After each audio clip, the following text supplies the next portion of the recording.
이제 아하스가 이제 유다의 왕이 되었는데 20살이 되어서 16년을 다스렸다. 근데 이 사람의 그 통치의 결론이 뭐냐? 조상 다윗과 같지 않았다. 그래서 이제 다윗과 같지 않았다는 거다.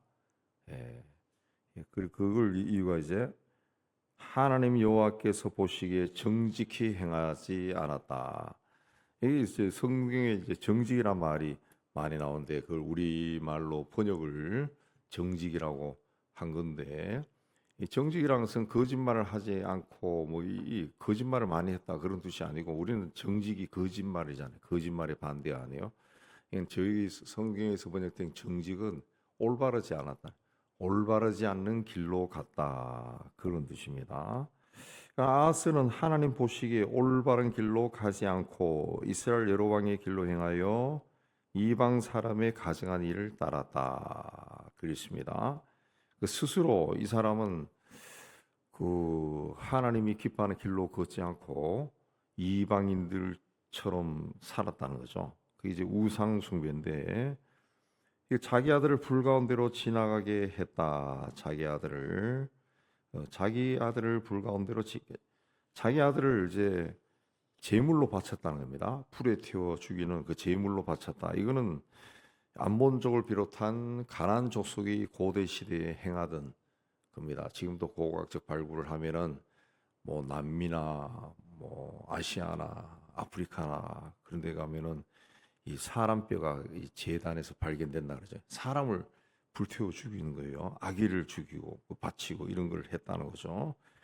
그리고 큰 나무 밑에 모든 푸른 나무 아래에서 제사를 지내며 분향했다. 그 좀 큰 나무가 있고 이상한 나무가 있으면 다 산당을 짓고 제사를 지내게 했다. 그랬습니다. 그래서 그 유다의 모든 푸른 나무 아래에 산당이 있을 정도가 되어버렸다. 그때 5절에 아람 왕과 이스라엘 왕이 예, 예루살렘에 올라와서 싸우려 하여 아하스를 에워쌌으나 능히 이기지 못했다. 그랬습니다. 이기지는 못했지만은 땅은 빼앗겼죠. 6절에 보면은 왜 이들이 아람 왕과 이스라엘 왕이 함께 유다를 공격했냐 하면은 아람은 오늘날 위하면은 요르단입니다. 요단강 동쪽. 이스라엘은 이제 북쪽이죠. 갈릴리 지방, 중부 지방, 북쪽 지방. 그 위에 이제 아수르가 있는 거예요. 시리아 쪽이 아수르.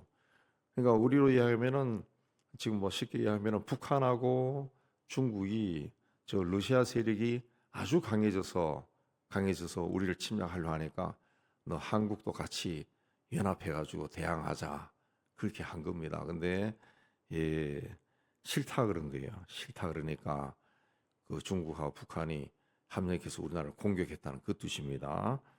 그래서 이 아스가 어떻게 어, 이 사람이 아스가 어떻게 했냐 하면은 그, 음, 그 아수르에 사신을 보내 가지고 이런 일이 났으니까 우리를 도와주세요. 그렇게 이야기를 한 겁니다. 그래서 지금 우리로 하면은 저 위에는 러시아하고 손잡은 거죠. 그래서 러시아가 북쪽에서 막 중국을 침략해서 들어오기 시작하는 겁니다. 예, 그렇게 생각하면 됩니다. 근데 이 다른 성경에 보면은 이때 이사야 선지자가 저 이 아람과 이스라엘이 너희들을 공격해도 이길 수 없다. 하나님이 도와주실 것이다. 하나님의 도움을 구하라. 그렇게 금연했지만은 그걸 거절하고 아수르로 사신을 보내서 도움을 요청합니다.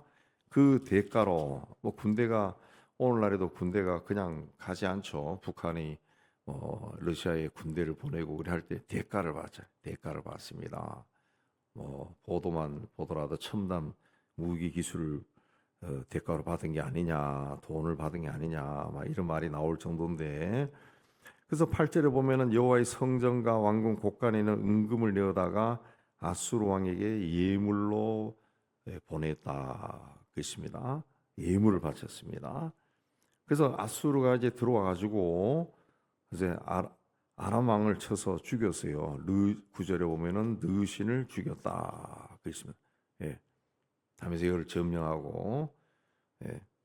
그래서 이 아하스 왕이 이제 그 인사를 간 거죠. 인사로 간 겁니다. 예.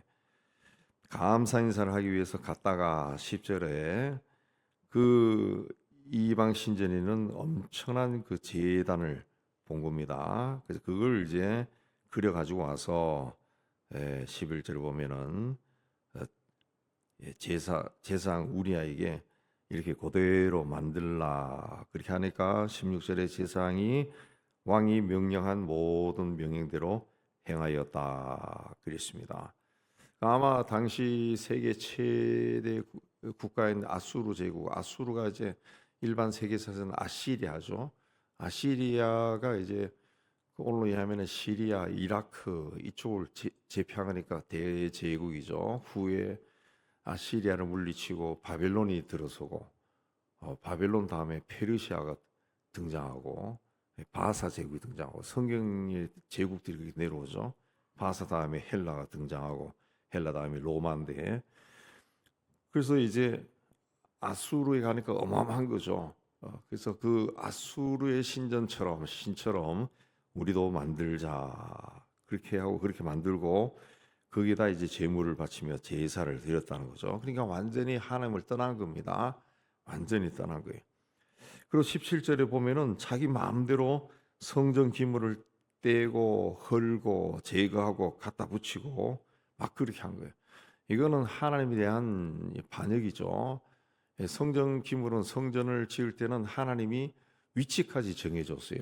그것은 이렇게 하고 저기다 놓고 여기다 놓고 이렇게 만들고 저렇게 만들고 다 했는데 그걸 이 아하스 왕이 그야말로 겁 없이 뜯어 붙이고 옮기고 막 했다는 하나님에 대한 반역이죠. 불순종이 지나쳐서 완전히 선을 넘어버린 겁니다.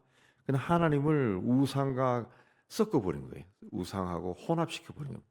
일반 백성들이 보면 이게 하나님인지 우상인지 모를 정도로 만들어버린 거죠. 근데 하나님은 홀로 영광을 받기를 원하시는 분, 질투하시는 분, 하나님의 백성이 다른 것을 섬기면은 질투하신다 그랬어요.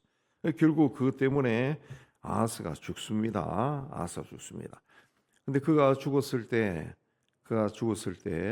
다윗성에 장사되고 그 아들 히스기야가 왕이 되었다 그랬습니다.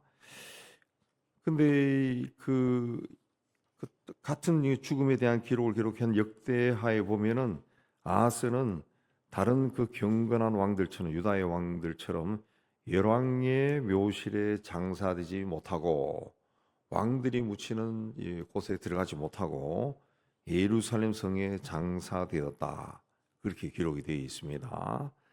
여기 그러면 너무 악한 일을 많이 해서 그가 죽은 후에 후세 사람들이 그를 훌륭한 왕들의 묘실에 모시기가 굉장히 거꾸로웠다는 거죠.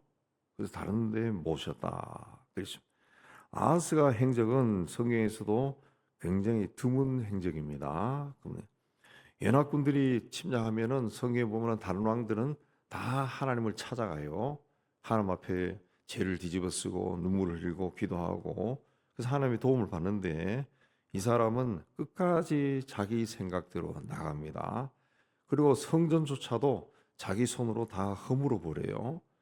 결과 아수르의 지배 아래 놓이게 되어버린 거죠. 예. 아수르가 가만히 있는데 자기를 도와달라고 성전과 왕궁의 금은 보화를 갖다 바치니까 저 녀석들은 굉장히 잘 사는가 보다 해서 호시탐탐 노리게 되는 거죠. 근데 또 그 아들 히스기야가는 또 전혀 다른 길을 걷죠. 예. 오늘 말씀에 나오는 또 특이한 사람은 제사장 우리아라고 하는 사람입니다. 이 우리아라고 하는 사람은 왕이 시키는 대로 성전을 마음대로 변경시키고 우상을 갖다 접목하고 그렇게 했어요. 근데 이 사람은 제사장이지만은 하나님이 아니라 사람인 왕을 두려워한 거죠. 두려워한 겁니다. 제사장은 하나님의 종으로 하나님을 두려워하고 왕이 잘못된 일을 하면은 아니요라고 말해야 됩니다. 그래서 이전에 쓰는 그 스가랴 선지자처럼 돌에 맞아 죽을지언정 그게 아닙니다. 그렇게 해야 되는데 우리아는 그렇게 하지 않았다는 거죠. 우리아가 이 왕이 한 모든 명령대로 했다라고 하는 것으로 봤을 때 아하스라는 왕이 굉장히 악했던 것으로 짐작할 수 있습니다. 그냥 뭐 수지 말로 마구제비로 막 해대니까 이 재상도 그 몇 년입니까? 20살에 왕이 돼가지고 한참 시퍼럴 때 16년 동안 36살에 죽을 때까지 막 권력을 휘둘러 대니까 겁이 나가지고 어 처음에는 좀 아니요 아니요 했겠죠. 그러나 그런 세월이 오래되니까 그냥 그야말로 주눅이 들어가지고 왕이 하란 대로 다 하지 않았을까 그런 마음이 듭니다. 그렇다 할지라도 이 제사장은 잘못된 길로 간 거죠. 그래서 제사장 우리아라고 하는 사람도 성경에 굉장히 부끄럽게 이름을 남겼어요. 아하스 왕의 모든 명령대로 행하였다 그랬습니다. 아주 부끄러운 이름을 남겼습니다. 그러니까 이 16절 말씀 봤을 때 이 사람은 왕이 그도 다윗의 정통성을 가진 유다의 왕인 아하스가 잘못된 길로 갈 때 그게 아닙니다라고 말하고 바른 길로 가기 위해 인도했던 자가 아니라는 거죠. 그렇게 하다가 그 계속 주장하다가 왕에 의해서 감옥에 갇히고 죽었다. 그럼 성경에 그런 이름으로 기록되고 그게 하나님께는 영광이 되고 가문에게는 영광이 될 수 있었던 거예요. 근데 그게 아니라는 거죠. 그게 아니고 왕이 한 모든 명령대로 행하였다 그랬습니다. 요새 그 제가 보지는 않았지만은 그 단종과 어몽도에 관한 그 영화가 막 빅히트를 쳐서 그 한다 그러잖아요. 제가 어저께도 말씀드렸지만은 그 이야기 자체는 야사에도 흘러나온 자체도 읽어보면은 참 슬퍼요. 굉장히 슬프고 어몽도란 사람도 대단합니다. 그 지금 우리나라 음시들의 조상이라는데 어저께도 그 음시성을 가는 어떤 분이 쓴 그 수필가가 쓴 글을 하나 읽어봤는데 자기는 그 영화를 보면서 막 눈물을 흘렸다고 조상이 이제 조상의 모습이 나오면서 그래서 자기가 가지고 있는 DNA가 그 조상에서부터 나온 것 같다. 그러니까 그쪽 이영월이라고 하는 그 지역은 지금 또 꼴짝인데 조선시대는 그야말로 산골짜기의 산골짜기입니다. 그냥 거기 귀향을 보낸 것은 죽으라고 보낸 거예요. 거기 사는 사람들이 옛날에는 그야말로 산나물 뜯어먹고 살던 사람이 농사 지을 데도 없어가지고. 그 영화 괜찮게 만들었다. 근데 그 어쨌든 시신도 거두지 말라 그렇게 했는데 시신을 거둬가지고 아들들하고 그, 예, 그 장사를 지내고 그리고 더 깊은 산속으로 숨어 들어갔다고 200년 동안 숨어 살다가 숙종이 포기시켰다 뭐 그런 이야기 나오더라고요. 벼슬 도 주고. 그러니까 그런 사람들은 세월이 지나도 그 후손들이 자랑스러워하고 그러니까 무지하게 가난하게 살았겠죠. 예, 후손들이 자랑스러워하고 역사에도 기록되고 그런 거죠.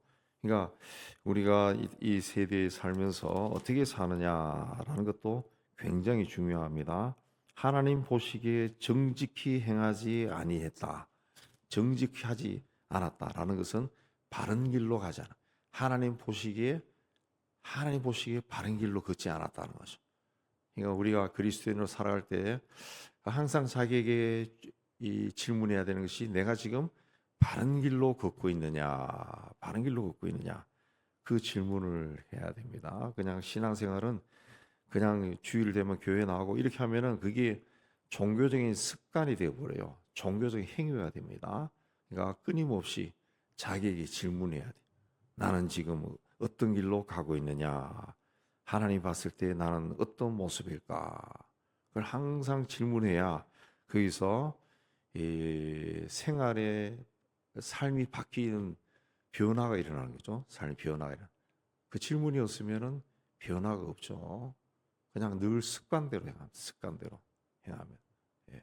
그러니까 성경도 그렇죠. 성경도 우리가 66권 한 권 들고 늘 끼고 다니고 이렇게 하는데 이걸 평생 읽는다. 평생 매일 몇 장씩이라도 평생 읽는데, 근데 그때마다 성일 때마다 이 감동이 다르고 새로 깨닫고 하는 이유가 뭐냐 하면은 결국은 하나님의 영이 살아계시기 때문이고, 그때 내 삶이 환경이 다르기 때문에 열왕기상을 오늘 읽은 거하고 몇 년 후에 읽은 거하고 또 달라지는 거예요. 매년 달라지는.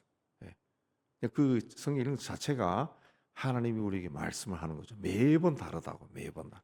예. 열왕기상을 오늘 읽고 일주일 후에 읽어도 또 다르게 느낌이 오거든요. 그러니까 그 자체가 하나님이 우리에게 말씀하시는 것이니까 우리는 늘 그 말씀을 들어야 된다. 말씀을 듣기 위해서는 자기에게 질문을 해야 돼. 나는 여호와 보시기에 바른 길을 걷고 있느냐? 하나님을 기쁘시게 하는 삶을 살고 있느냐? 예. 그런 말씀과 함께 살 때에 세상 우리와 같이, 예, 사람이 아무리 큰 권세를 가졌다 할지라도 그걸 두려워하지 않고 하나님을 두려워하게 돼요. 예. 아사야가 그렇게 온갖 권력을 휘둘렀지만 16년입니다. 16년. 하나님은 영원하신 분, 영원부터 영원까지 계신 분이. 예. 우리가 세월이 흘러가면은 다 나이가 들고 늙지 않습니까? 그러나 하나님은 영원하신 분. 그 영원하신 하나님을 두려워하고 하나님을 경외하는, 하나님이 보시기에 올바른 길을 걸어가는 여러분 다 되시기를 주님의 이름으로 축복합니다.